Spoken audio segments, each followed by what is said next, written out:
has arrived. Thanks. I have a pen. Yeah, a 9 Inch Nails pin from a pretty fucking amazing show. Yeah.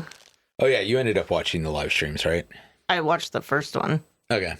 Yeah. The second one's very similar. I think the sound is better, though.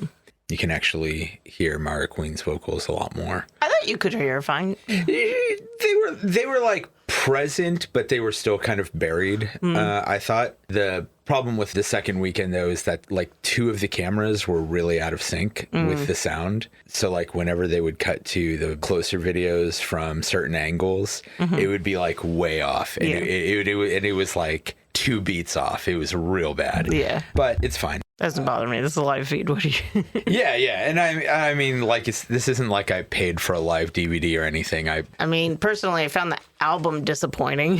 Oh, really? It's not an album. Well, yeah. It's a live album. When you say you're releasing an album, that is not the same thing. You just took a recording of a performance you did and slapped it on the internet. Actually, I'm going to tell you something about it that I think you're going to find so much more annoying.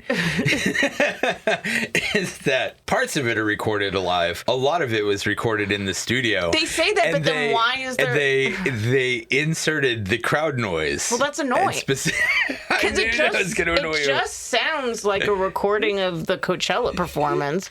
And I'm just like, okay, well, they should have said that. Yeah, I don't know if they... I mean, I suppose they could have just recorded. And I don't really like live albums. Oh no, because I don't like hearing the screaming and stuff. In the beginning of the song, sure, I don't care, but like throughout the song, no, I find it like distracting. I'm like, they drop it through most of the actual songs. No, they don't. Mostly gets piped in between tracks. No, it's in between tracks, and then anytime there's a lull, you can hear it, and like I don't. Yeah, that's what I'm saying. This isn't an album. It's a live album, which is different. It's not the same thing. And saying I knew when they said they were going to have an album, for some fucking reason, people were expecting different music. Oh, really? Yeah. Everyone's like, I'm so excited for it. I hope they tour for it. And I'm just like... They're not going to. No. I'm like, they already did. They already did. Yeah. I'm like, all this was just what was on the tour. But I literally thought it was just a recording of the Coachella thing. They may have done parts of the Coachella thing. I don't know how they would have been able to insert those so fast. But no, like, there's a lot of parts on the recording where, like, you can hear there is no more crowd because it's just... Yeah, but I think some of it is recording from Coachella, like the memorabilia and then some of it's probably from concerts. But I'm just saying it's not the same thing. When you say you're releasing an album, it makes it sound like you have, like something new or at least like a studio just thing. And honestly, then when it was just all like live stuff, I was like, that's not the same thing. Honestly, it was basically exactly what I expected. I thought it was going to be the stuff that they had on tour, but like studio versions of it. Yeah. I mean, some parts of it are, but they still piped in. Like I said, I'm not a fan of live albums for the majority part. Yeah, they get better over time, but yeah, there's some stuff. Is it the memorabilia? I'm not sure. There's just some songs that you hear it through the whole thing. So those are probably live recordings, but I'm like, I don't find that an enjoyable way to listen to music. I mean, for me, it depends. There's some live albums that I really like. I do like live albums more if there's something about them that really captures an essence. Well, like in a lot of times for me, actually weirdly means worse live albums. Like probably my favorite live album of all time is like the original Misfits live album, Evil Live, which is recorded in a shitty club. There's no overdubs. There's no fucking nothing, and it sounds like shit, and it sounds like fucking pandemonium. There are points in the songs where like Glenn Danzig stops singing to yell at somebody in the crowd for throwing something at them. You see, but that's fine. I love that shit. That stuff is fine, but like Unplugged is one of my favorite albums. Yeah, because it has that vibe, a different vibe. Yeah, but when the music is playing, you are hearing just the music. You're not hearing like a bunch of screaming and shouting. And I like the nuance of them like talking and stuff in between. But when I'm listening to the music, I want to hear the fucking music, not people being like, woo! Yeah. That Misfits one. I'm like, there's a vibe when you're at a concert, but otherwise, no. Yeah.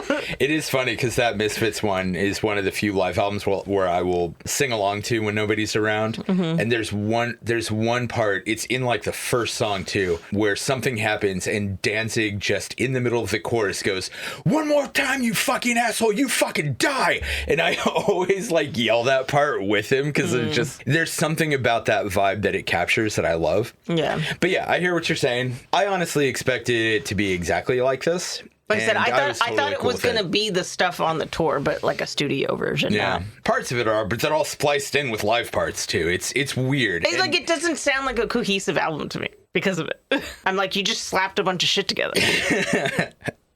I don't know. It didn't bother me again just because like it's sort of what I expected. I did think the performance was a lot of fun. Also on the screen recordings that I did, which I don't know, maybe I shouldn't be talking about those on the podcast. Why? No, that's bootlegging, illegal, etc. Although I'm not selling them or distributing them other than just like letting you watch them. You just do it with your regular TV box thing?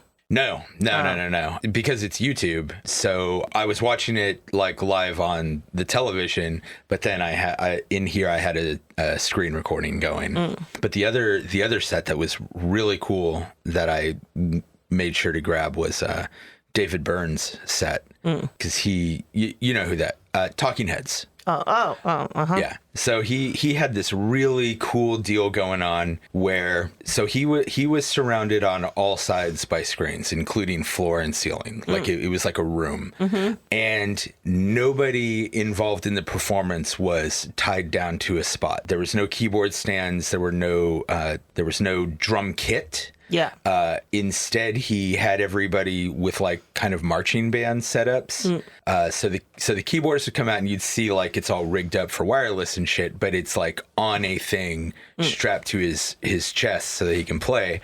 And instead of like a dude playing a full drum kit, he has like 5 people all playing part of a drum kit that is strapped to their chest. And it's just a really cool. It's a really cool presentation, although I was watching it and Katie and I were talking about how like probably really got to focus on the audience in there because with all of the screens on every side, particularly when it's doing something like water flowing, God, it just give you such fucking vertigo. Oh, yeah, probably. Anyway, but it's really cool. It's worth a watch. It's career spanning, so he does a lot of his solo stuff, but he does do all of the Talking Head stuff that you'd want to hear. So he does Life During Wartime and Psycho Killer, all that good shit. Cool. Yeah. Do you know who Aurora is? I think I watched part of an Aurora set at... No. Did I? No. Who's Aurora? I forget where she's from. I feel like I know. I feel like I do, but she's this blonde girl that really has like Bjork vibes. She's on the spectrum, and she's just like kind of like a open weirdo. But she does like pop music, where sometimes she sings in a made-up language that she has. She's from like. I don't remember where she's from, like Finland or the Netherlands or something. Or maybe she's Swedish. Anyway, she has a band now with one of the guys from the Chemical Brothers, and they did a set. I didn't see the set, but I listened to the album. Okay. And it's called Omora? Okay. It's their names, because it's Tom Roland and Aurora, so it's Tomora. All right. No, so I didn't see that one. I have also, if you don't know who Aurora is, just look up clips of her, because she's like adorable, even if you don't like her music. She's awesome. So I have actually seen her, and I think I mentioned her to you once some months ago because I had seen a clip of like a televised performance, and I was like, this chick really makes me think of Bjork. And we talked about it for like a second, but I don't know if I even remembered her name, but I know who you're talking about. Yeah. I did watch some videos of her some time ago, and I think I checked out some of her stuff on Spotify, I want to say. But yeah, she seemed very cool. I liked her. Her clips of her are very funny. Yeah. She just like, of course, when she does interviews, she just like says things sometimes. Very Bjorky. Yeah. Yes. Like she's just like in the middle of an interview. Have you ever thought about how like your teeth are the only bones you can clean? She also openly talks about masturbating like all the time. Nice. Once, too, on a clip of like a live thing when she was performing, there was some Beatles on the stage and she just stops in the middle of the song. And it's like, oh no, there's some Beatles. I got to, come on, I don't want to squish you. Just like, I love this woman. Her and Bjork need to team up. Yeah. I don't know, man. The world might fucking implode. That might be like dividing by zero, man. It might not work. But yeah. That is funny, the idea of her with one of the guys from the Chemical Brothers. Yeah, I'm like, how did that happen? Also, wasn't I talking shit about the Chemical Brothers on here recently? I don't really care about them. I'm pretty sure Can't name a song. I'm pretty sure I talked about this on a different episode, so I'll very quickly say it. John and I saw them open for New Order in the early aughts, and we didn't, neither of us knew enough about EDM to realize that it wasn't going to be like a band performance. And so and so we absolutely hated them. Yeah. Although still, I do still wish they had actually, done things on stage Back instead then of just it was counting called down. Techno. Yeah. Well, I still hear the term techno used, but more specifically for things like boys noise specifically, and bands that sound, or artists that sound like him. I don't know. I'm old. I'm too old for When I've hung out with people and said techno, they're like, whoa, how old are you? Yeah. One of Andy's friends did that to me. Yeah. It's just like, techno. Now I think when people say techno, they're talking about older style EDM. But that's what I think of too. You don't get to just change the genre name. Fuck you. Kind of do. It was techno. Techno was the overarching thing, and then there was subgenres, which is like now it's EDM, and techno is a subgenre of that. No, you don't get to do that. Yeah, you do. Sorry. Because EDM's a stupid genre. Don't be a cranky old lady, Jess. No, because EDM is a stupid genre name because that's like calling rock like loud guitar drums. You know what I mean? Like you're just saying what it is. Oh my god, I'm gonna start like a fucking dad rock band, and I'm gonna put on the flyer loud guitar drums. Yeah, that's what we are. The Bay Area's premier loud guitar drums band. And I'll have to put the emphasis like exactly like that, guitar drums. Yeah. So there's no, it's one word. Yeah, one word. One word. Loud guitar drums. The new Bay Area sensation. Welcome everybody to Streaming Screams. I'm Glenn. I'm here with Jessica. Hello. And despite everything you just heard, we are here to talk about some horror. Mm-hmm. Kinda. Yeah. Kinda. This is it's listed as horror. This is one of the. We're going to talk about one of those movies that we decided to do because it was listed as horror and we thought it was going to be horror. And there's some horror aspects to it, but I would decidedly say I did not find it to be a horror movie, maybe for like 10 minutes near the end. Well, I think it's a type of it's a genre of movie that needs a name that I don't know what it would be called. So real quick, before you finish that thought, the movie we're talking about is Dust Bunny. Yes. From 2025, written by Brian Fuller, directed by Brian Fuller, starring Mads Mikkelsen, Sophie Sloan, Sheila Atim. I always fuck this name up. David Dastmalchian. Oh, yeah, I forgot he was in it. And Sigourney Weaver. Yeah. Who, by the way, she has aged great. She's gorgeous in that movie. Huh. Probably has a lot to do with makeup and all that, too. But I noticed her eyebrows don't move in this movie at all. Yeah. So, yeah.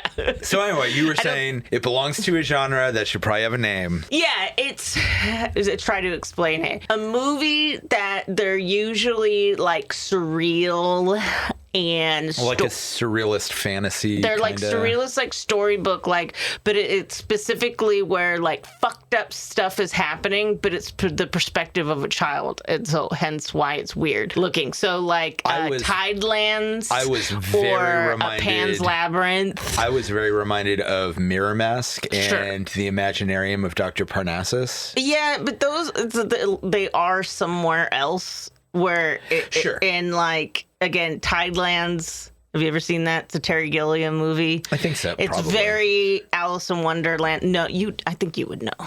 Jeff Bridges gets taxidermed in it. I may not have. Anyways, but it's all like, it looks like this, where it's all like bright colors and surreal and stuff. But like all this fucked up shit is happening, but it's because you're seeing everything through the perspective of the little girl in it. Right. And so similar to this. It also, the coloring reminded me of like Delicatessen and Amelie. Yeah, I did get some Amelie vibes from it. I don't remember if I've ever watched Delicatessen. Oh, we could do that. It's a French quirky 90s horror. Okay. Yeah, we should do again horror-ish, but it's horror than this. We should do that sometime. The next movie that we're gonna do is definitely horror. It's by the same people who did Children of the Lost City, I think. City of Lost Children. Yeah, I think so. I'm not positive. Yeah, that would make sense, man. That's another movie that kind of sits in that genre a little bit. Not necessarily just normal life seen through the eyes of children thing, but I feel like there should be a name for it. Stylistically speaking, I was very reminded of, like I said, The Imaginarium of Dr. Parnassus, Mirror Mask. Yeah.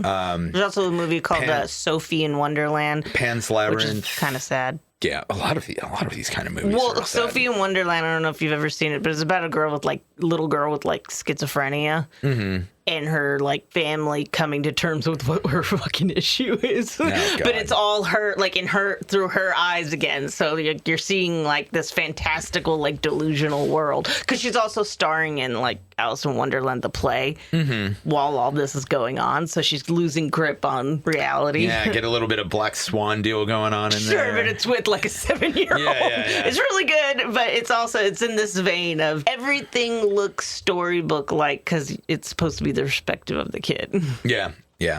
And I think that's probably the best way to describe this is everything looks whimsical and it's not hand drawn or anything like that, but it looks it's all overly bright. It's overly bright and it looks like the way a child would imagine something. Yeah. Also, Katie has never seen Mirror Mask or The Imaginarium of Dr. Parnassus, and I feel like she would really like those. Although I doubt Mirror Mask has aged well. I mean, the graphics never looked good, even when it came out. That's true. Also, it should be stated, this movie, when filmed all the way through editing and production, was meant to be a children's movie. I can see that. A toothbrush murder is the reason it got R. Really? Yeah, that's it. That's funny. Not the child helping another a killer dismember somebody. That's okay. Yeah. By the pound. Yeah, all right. So I guess. So it was meant to be a children's movie. They're the whole time we were creating this, we thought we were making a children's movie. Yeah. And the person who made it did say, I've shown this to 8-year-olds and they liked it. I mean, I would show it. It just depends on your... Well, if I had kids, I would absolutely show it to them. Sure. I did not find anything to be too graphic in it. Some of the violence is pretty graphic, but not over the top. I don't know, man. You didn't have anybody throwing buckets of blood at a wall or anything like that. I don't know. I saw Child's Play when I was 6, so I don't know. Yeah.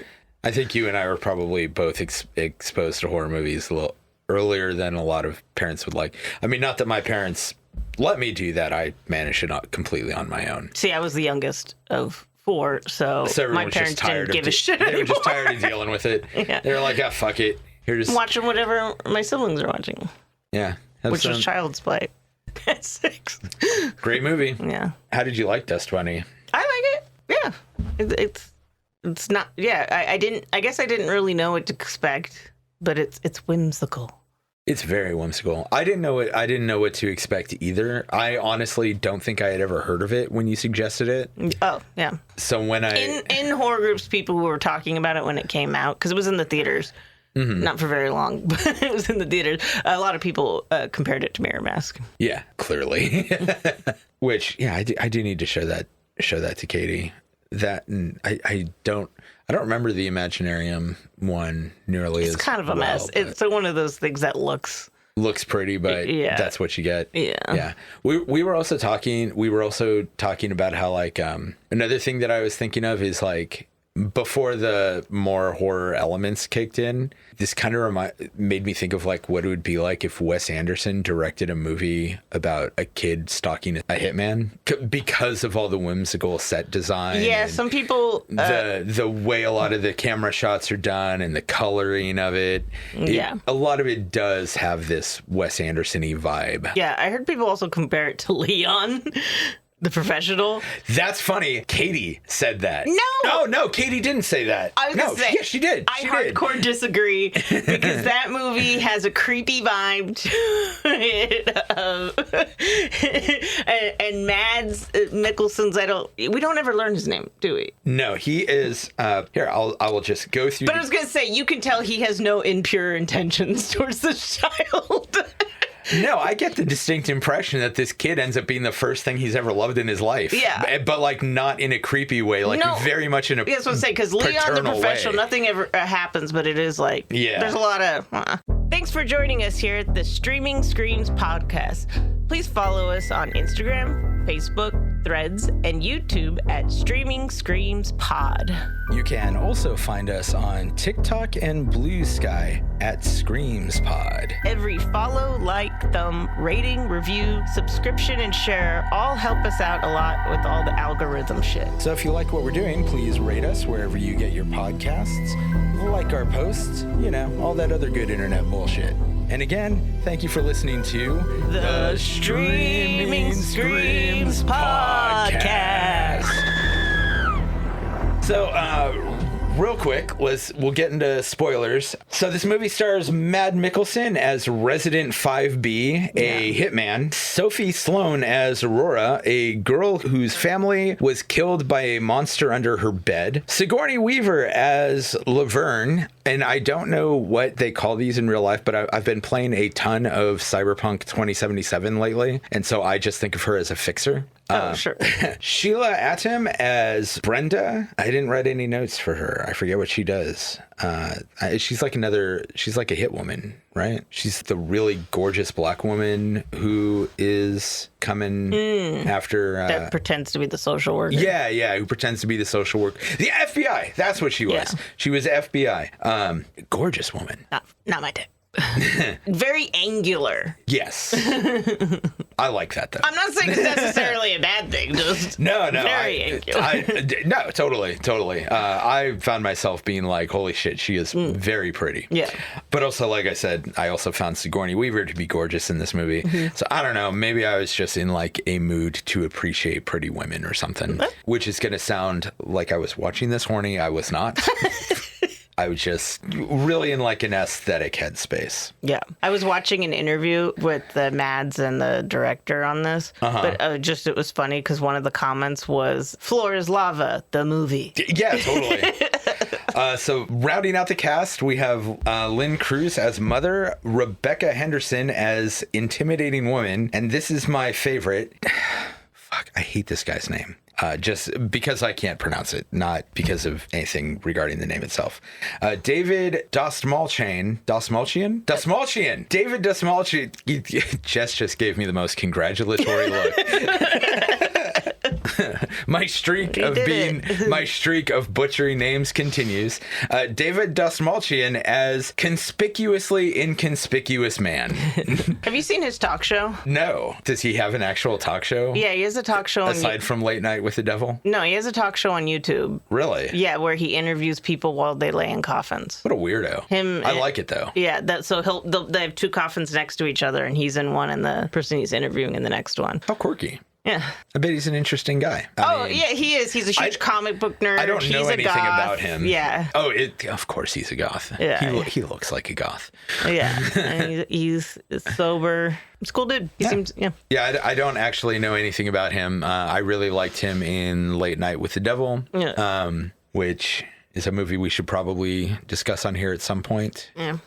You can get into a nice long tangent about AI. But yeah. But you should check it out. Even like some people in the interview, they're like, oh, this is oddly like a relaxing way to do an interview. I mean, they don't call it being put to rest for nothing. Yeah. He did Weird Al, an interview with Weird Al. I could see that. Yeah. Yeah. Check it out. I don't know what it's called, but I'm sure it's easy to look up. Yeah, so the basics of this movie, this girl's parents are eaten by a monster coming up from under her bed, which is, of course, a giant bunny. Yeah, well, you're not supposed to. That's a reveal at the end. Yeah, we're in the spoilers thing. Yeah, it's kind of played out that this is all in the girl's head. Because originally you think it's called Dust Bunny because she's like, "There's a monster under my bed. It's gonna eat them," and they're like, "There's nothing under there but dust bunnies." Yeah.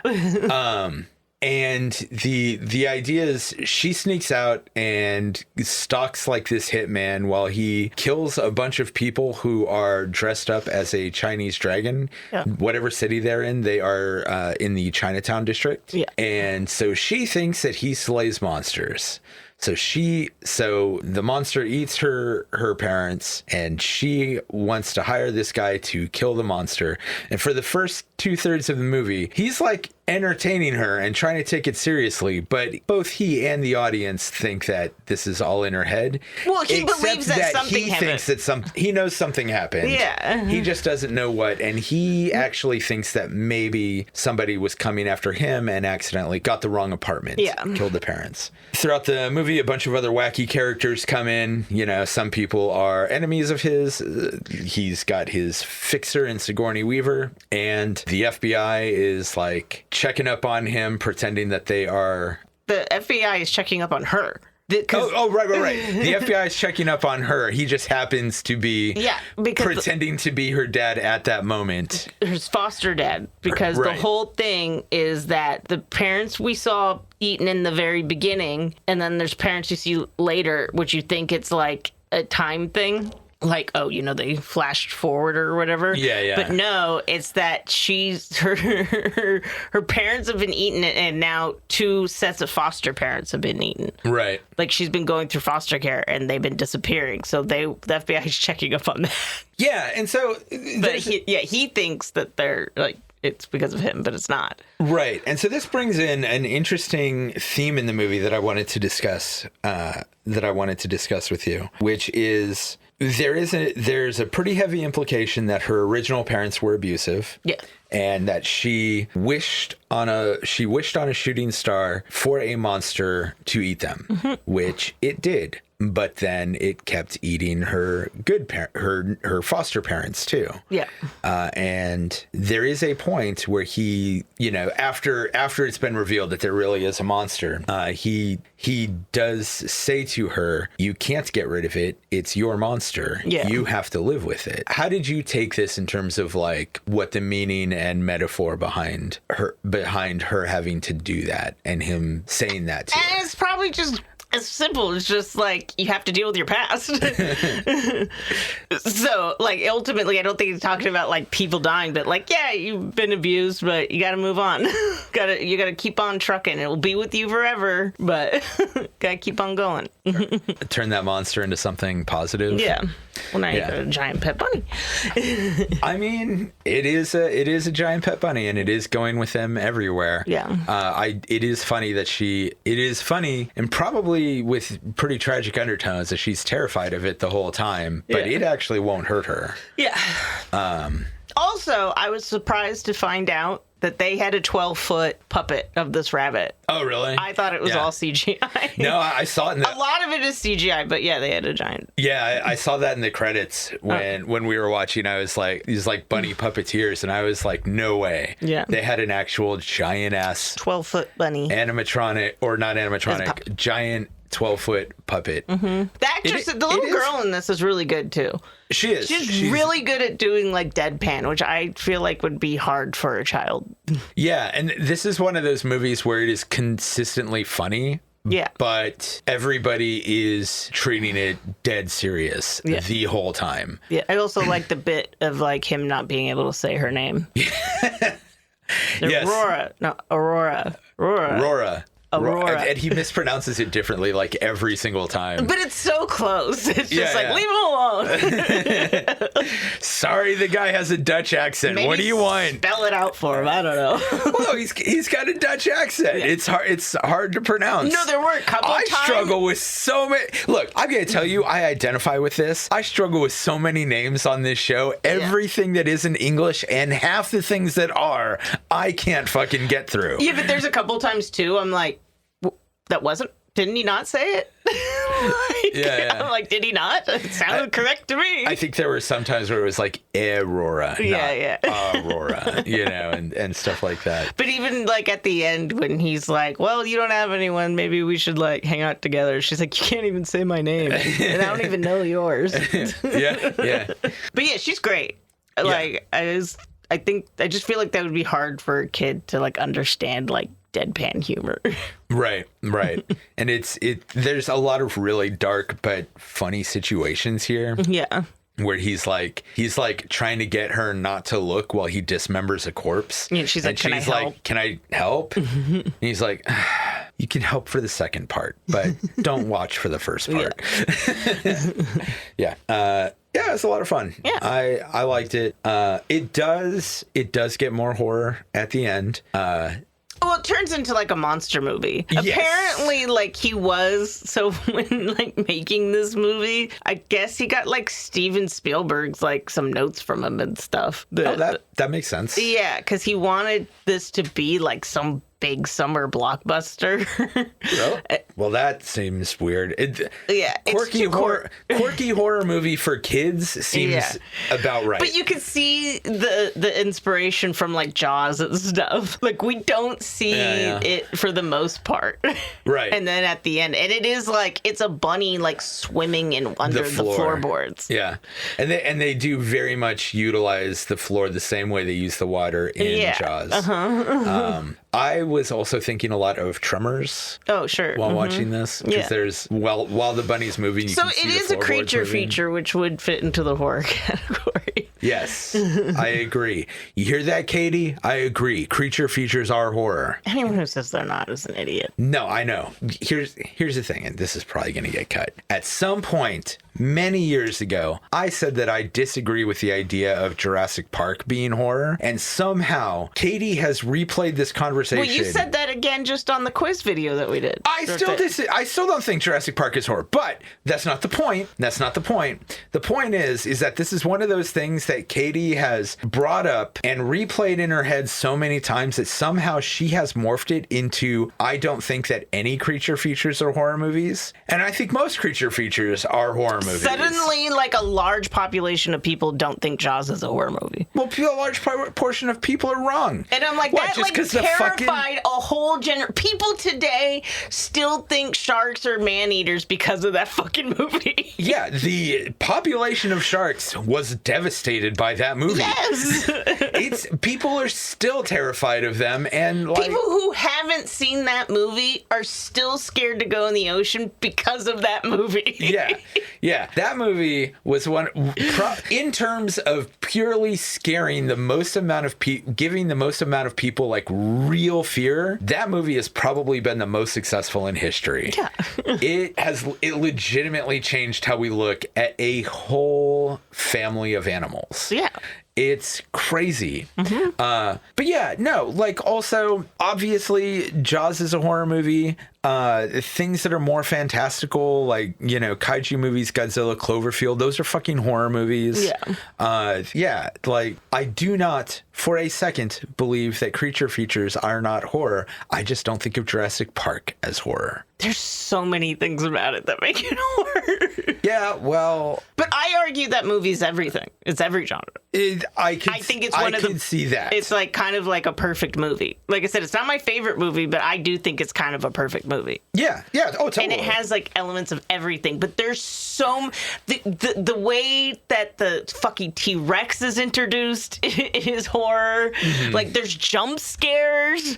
There's a guy gets his arm ripped. Like, an arm just falls on somebody. Like, you know what I mean? How is it not horror? I don't know. Maybe I need to see it again. Yes, the whole kitchen scene is masterclass in horror. I know that the kitchen scene very much takes from a lot of horror movies. Yeah, but there's even the thing with what's her name? The one that's in all the David Lynch movies. Laura Dern. Mm-hmm. She's like all freaking out because the raptors are coming, and then like an arm goes over her, and she's like, "Oh God, thank God!" And then it turns out it's a severed arm, and she's like, "Ah!" And then like the fucking raptor comes out. Like, how is that not more. But yeah, Fine, the whole I'll watch it setup again. of the T-Rex and everything, and then them getting trapped under. Yes, but I think that movie is everything. Fine, I will. I think it's watch, every genre. I will watch it Perfect again. movie. Katie will be thrilled to watch it again. It is her favorite movie. It's a great movie, and it still looks fantastic. Yeah. I would not argue against that. I just personally people were mad when that movie came out because they took their kids to see it, and it scared the shit out of them. My cousin was one of them. Good. No, all right. I'll watch it again. We'll revisit this on another episode. But point being, yes, I think creature features are horror movies. Yeah, so I would say this would fall into that. Okay. Yeah, for it's sure. Like a gateway horror, you know? Yes. Again, absolutely a movie that I would show my kids when if I ever have kids, which is not looking likely. Unfortunately. But I think it would be a very good horror movie for children. Summer blockbuster, don't see that. But good kids movie. As long as you're okay with some violence. Like, it would depend on the parents on that one. Yeah, well, I don't know. I seem to remember growing up with some pretty fucked up movies. Yeah, but also, like, the 80s were, like, known for... like, now, the stuff that were kids' movies in the 80s is considered, like, horrific. You know what? The Secret of Nim just toughened me up for life, man. That's it. I do think scaring kids in movies and media is a good thing. Yeah. Like, just to learn how to process things. Not saying, like, scaring the shit out of kids is a good thing. No, you gotta... But movies and media is a safe way to learn how to deal with those things and talk about things. So you got to inoculate them so that when real life hits them with something that's actually genuinely scary, they don't just freeze up. Yeah. I mean, which they might still anyway, but as discussed last episode. Yep.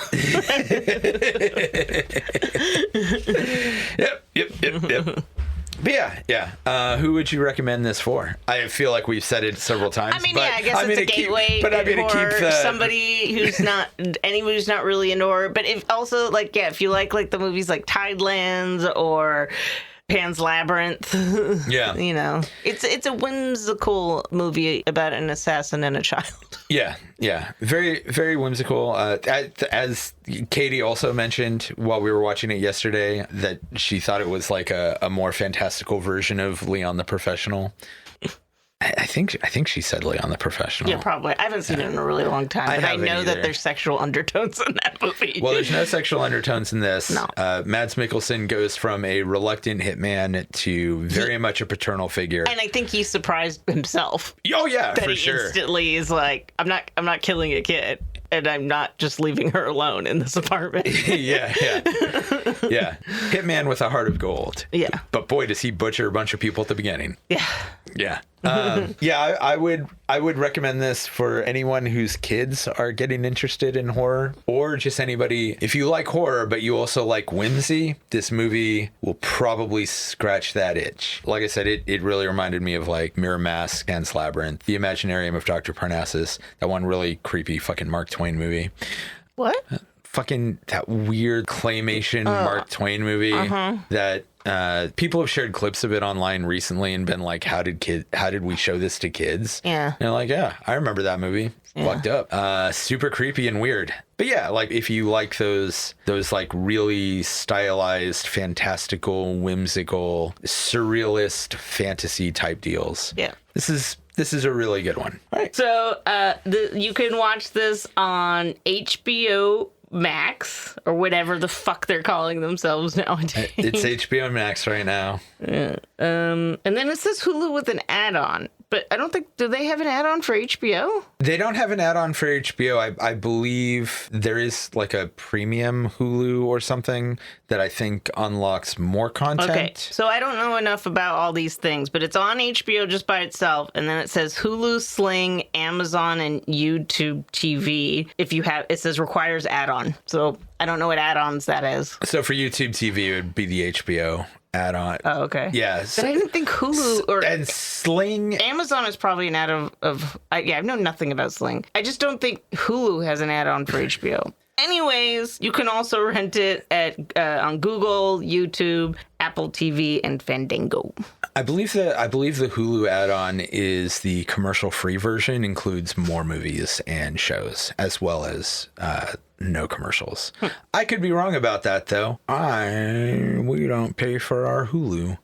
I know. Criminal. I know. I'm like, can I? For Sling, from what I understand, is very similar. Works in a very similar way to YouTube TV, which is what we have. So for that, you kind of just have like, yeah, it is sort of the old cable system. Like you pick which premium channels you want to add for a little bit additional money.